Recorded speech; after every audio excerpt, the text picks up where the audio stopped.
శ్రీ గురుభ్యో నమః. ఓం నమో భగవతే వాసుదేవాయ. మాఘ పురాణం 20వ అధ్యాయం. భీముడు ఏకాదశి వ్రతం చేయుట. పంచపాండవుల్లో రెండవ వాడైన భీముడు మహాబలవంతుడు, భోజన ప్రియుడు, ఆకలికి ఏమాత్రం ఆగలేనివాడు. బండెడన్నం అయినా చాలదు. అటువంటి భీమునకు ఏకాదశి వ్రతం చేయవలనని కుతూహలం పుట్టింది. ఏకాదశి నాడు భోజనం చేయకూడదు కదా అని భోజనం విషయంలో బెంగ ఉండేది. భోజనం చేసిన ఫలం దక్కదు కదా అని విచారించి తమ పురోహితుని వద్దకు పోయి, గురుదేవ, అన్ని దినముల కంటే ఏకాదశి పరమ పుణ్యదినమని అంటారు కదా, దాని విశిష్టత ఏమిటని భీముడు అడిగాడు. అవును భీమసేన, ఆ రోజు అన్ని దినముల కంటే ప్రశస్తమైనది, శ్రీ మహావిష్ణువునకు ప్రీతికరమైనది. అన్ని జాతుల వారిను ఏకాదశి వ్రతము చేయవచ్చు అని పాండవ పురోహితుడు ధౌమ్యుడు చెప్పాడు. సరే, నాకు అలా చేయాలని ఉన్నది, కానీ విప్రోత్తమ, నేను భోజన ప్రియుడనన్న సంగతి జగద్విదితమే కదా. ఒక గడియ ఆలస్యమైన నేను ఆకలికి తాళచాలను కనుక ఏకాదశి నాడు ఉపవాసం ఉండుట ఎలాగా అని విచారిస్తున్నాను. ఉపవాసం ఉన్న దినముననే ఆకలి ఎక్కువగా ఉంటుంది కనుక ఆకలి తీరేలా ఏకాదశి వ్రత ఫలం దక్కేలా నాకు వివరించమని భీముడు అడిగాడు. భీమసేనుని పలుకులకు ధౌమ్యుడు చిరునవ్వు నవ్వి, రాజా, ఏకాదశి వ్రతమునకు దీక్ష అవసరము. దీక్షతో ఏ కార్యం చేసినా కష్టములు కనిపించవు. నీవు దీక్ష పూనినచో ఆకలి కలగదు. రాబో మాఘశుద్ధ ఏకాదశి మహాశ్రేష్టమైనది. దానికి మించిన పర్వం దినం ఇంకొకటి లేదు. ఒక్కొక్క సమయంలో మాఘ ఏకాదశి పుష్యమి నక్షత్రంతో కూడినదై ఉంటుంది. అటువంటి ఏకాదశికి సమానమగునది మరి ఏదీ లేదు.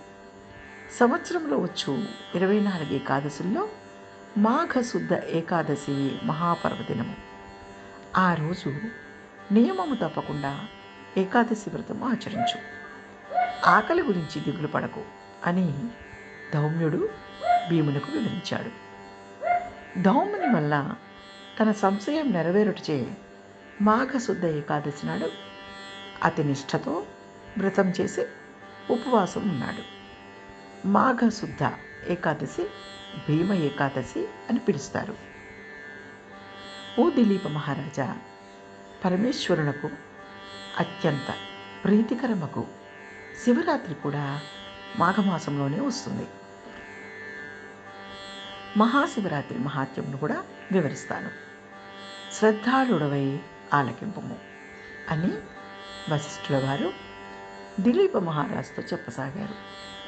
శివరాత్రి మహత్యము. ఏకాదశి మహావిష్ణువునకు ఎలా ప్రీతికరమైన దినమో అదే విధముగా మాఘ చతుర్దశి అనగా శివ చతుర్దశి, దీనినే శివరాత్రి అంటారు. ఈశ్వరునికి అత్యంత ప్రీతివంతమైన రోజు. మాఘమాసంలో వచ్చు అమావాస్యకు ముందు రోజు దానిని మహాశివరాత్రి అని అందరూ పిలుస్తారు. ప్రతి మాసం నందును వచ్చు మాస శివరాత్రి కన్నా మాఘమాస కృష్ణపక్షంలో వచ్చు మహాశివరాత్రి పరమేశ్వరునికి అత్యంత ప్రీతికరమైనది. ఆ రోజు నదిలో కానీ, తటాకమందు కానీ, లేక నూతి వద్ద కానీ స్నానం చేసి శంకరుని పూజించవలెను. పరమేశ్వరుని అష్టోత్తర శతనామావళితో బిల్వపత్రములతో పూజించాలి. పూజించి శివప్రసాదము సేవించి ఆ రాత్రి అంతయు తప్పనిసరిగా జాగరణ ఉండి మరునాడు అమావాస్య స్నానం కూడా చేసిన ఎంతటి పాపములు ఉన్నా అవి వెంటనే హరించిపోయి కైలాస ప్రాప్తి కలుగును. శివ పూజా విధానంలో శివరాత్రి కంటే మించినది ఇంకొకటి లేదు. ఉమాపతికి అత్యంత ప్రీతిపాత్రమైనది మాఘమాసంలో కృష్ణపక్షములో వచ్చు చతుర్దశి. అందరూ జాతి భేదములతో నిమిత్తం లేక శివరాత్రి వ్రతము ఆచరించి జాగరణ చేయగలరు. పూర్వము శబరీ నదీ తీరమందున్న అరణ్యంలో కులీనుడనే బోయేవాడు తన భార్యాబిడ్డలతో నివసిస్తూ ఉండేవాడు. తనకు వేట తప్ప మరొక ఆలోచన లేదు. వాడు మూర్ఖుడు. వేటకు పోవుట, జంతువులను చంపి వాటిని కాల్చి తిని తాను తిని తన భార్యాబిడ్డలకు తినిపించటం తప్ప మరేమీ తెలియదు. జంతువులను వేటాడటంలో నేర్పు కలవాడు. క్రూర మృగములు సహితం బోయేవాళ్ళని చూచి భయపడి పారిపోయేవాడు. అతడు వనమంతా నిర్భయంగా తిరిగేవాడు. ఒక దినము నాడు ప్రతిదినము వేటకు వెళ్ళినట్లే బయలుదేరి వెళ్ళాడు. ఆనాడు సాయంకాలము అవుతున్నా జంతువులు ఏమీ కనపడలేదు. వట్టి చేతులతో ఇంటికి వెళ్ళుటకు మనస్సు అంగీకరించక పొద్దుపోయినా అక్కడున్న మారేడు చెట్టు పైకెక్కి జంతువు కొరకు ఎదురు చూస్తున్నాడు. చలి ఎక్కువగా అవుతూ మంచు కురుస్తున్నా కొమ్మలను దగ్గరకు లాగి వాటితో తన శరీరంలో కప్పుకున్నాడు. అలా కప్పుకుంటున్న సమయంలో ఆ కొమ్మలకు ఉన్న ఎండుటాకులు రాలి చెట్టు క్రింద ఉన్న శివలింగం మీద పడ్డాయి. ఆ రోజు మహాశివరాత్రి రోజు. బోయేవాడు రాత్రంతా తిండి తినక జాగరణతో ఉన్నాడు. తనకు తెలియక చేసిన కొన్ని మారేడు పత్రములు శివలింగముపై పట్టాయి. ఆ కారణం చేత శివరాత్రి మహిమ బోయేవానికి సంప్రాప్తించింది. మాఘమాసంలో కృష్ణపక్ష చతుర్దశి రాత్రి అంతయు జాగరణ, పైగా శివలింగముపై బిల్వపత్రములు పడటము, తిండి లేక ఉపవాసం ఉండటము, ఇవన్నీ ఆ బోయేవానికి మేలు చేశాయి. జరామరణములకు హెచ్చుతగ్గులు కానీ శిశువృద్ధులు కానీ లేవు. పూర్వజన్మలో చేసుకున్న పాపపుణ్యములను బట్టి మనుష్యుడు తన జీవితమును గడపాలి. మరికొన్ని సంవత్సరములకు ఆ బోయేవానికి వృద్ధాప్యము కలిగి మరణం ఆసన్నమై ప్రాణములు విడిచిపెట్టాడు. యమభటుడు వచ్చి వాని ప్రాణములు తీసుకుపోతుండగా కైలాసము నుంచి శివదూతలు వచ్చి యమదూతల చేతిలో ఉన్న బోయేవాడిని జీవాత్మను తీసుకుని శివుని దగ్గరకు వెళ్ళారు. యమభటుడు చేసేది లేక జరిగినది యమునితో చెప్పాడు. యముడు ఆలోచించి శివుని వద్దకు వెళ్ళాడు. శివుడు, పార్వతి, గణపతి, కుమారస్వామి, నంది, తుంబుర, నారద గణములతో కొలువు తీరి ఉన్న సమయంలో యముడు వచ్చి శివునకు నమస్కరించాడు. ఉమాపతి యముని దీవించి ఉచితాసనము ఇచ్చి కుశల ప్రశ్నలు అడిగి వచ్చిన కారణం ఏమిటని ప్రశ్నించాడు. యముడు, మహేశ, చాలా దినములకు మీ దర్శన భాగ్యం కలిగినందులకు మిక్కిలి ఆనందిస్తున్నాను.